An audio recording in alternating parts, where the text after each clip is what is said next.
Bismillahirrahmanirrahim. Dear students, Assalamu alaikum. Hope you all are having great time at home. Open your English book. Unit number 3, Try Again. We were on writing skills. Part C, write a summary of the poem Try Again.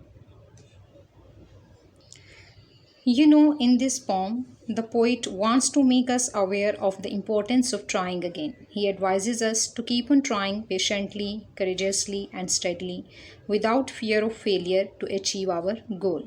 Let's start our today's lesson with third paragraph of the summary.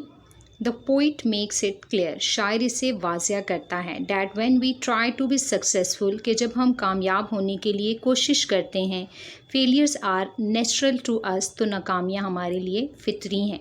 यानी जब हम किसी चीज़ को हासिल करने के लिए कोशिश करते हैं तो ये एक फितरी सी बात है कि हमें नाकामियों का सामना करना पड़ता है. It is not a matter of shame for us, ये हमारे लिए शर्म की बात नहीं है. टू ट्राई अगेन, कि दोबारा कोशिश करें आफ्टर आवर फेलियर, हमारी नाकामी के बाद. यानी अगर हम अपनी नाकामी के बाद दोबारा कोशिश करते हैं तो इसमें शर्म वाली कोई बात नहीं है.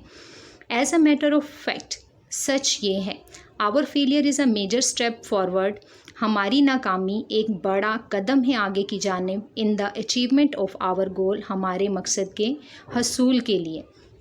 सच बात ये है, हमारी नाकामी हमारे मकसद के हसूल में एक बड़ा कदम है आगे की जानिब. द पोइट सेज, शायर कहता है, that if we find our task, कि अगर हमें हमारा काम लगता है टू डिफ़िकल्ट, बहुत मुश्किल फॉर अस, हमारे लिए, अगर हम अपने लिए अपना काम बहुत मुश्किल पाते हैं, our long struggle to accomplish it, इसको मुकम्मल करने की हमारी लंबी कोशिश, विल बी रिवार्डिंग, फ़ायदेमंद होगी, एंड फ्रूटफुल, और बारावर होगी, फॉर अस, हमारे लिए.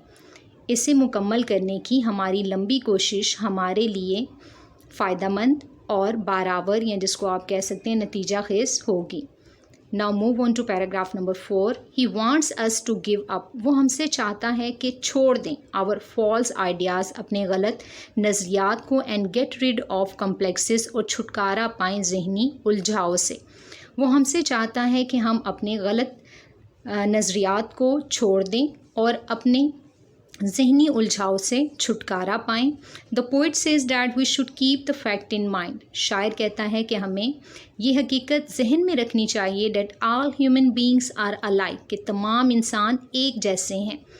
When others around us have achieved the goal, जब दूसरे हमारे गिर्द यानी हमारे इर्द गिर्द मौजूद दूसरे लोग मंजिल हासिल कर चुके हैं, for which we are struggling, जिसके लिए हम कोशिश कर रहे हैं, सर्टनली, यकीनी तौर पर, we can achieve it too, हम भी इसे हासिल कर सकते हैं. यानी शायर कहना चाहता है कि एक चीज़ अपने जहन में रखिए कि तमाम इंसान एक जैसे हैं. तो जब दूसरे लोग हमारे इर्द गिर्द जो मौजूद हैं वो उस मकसद को, उस जो है मंजिल को पा चुके हैं जिसके लिए हम कोशिश कर रहे हैं, तो हम भी ऐसा कर सकते हैं. दस इन दिस पोएम, इस तरह इस नज़्म में, Hickson shows us the way, Hickson हमें रास्ता दिखाता है टू सक्सेस, कामयाबी का. इस तरह इस नज़्म में हिक्सन हमें कामयाबी का रास्ता दिखाता है. That is all for today. Thank you. Allah हाफिज़.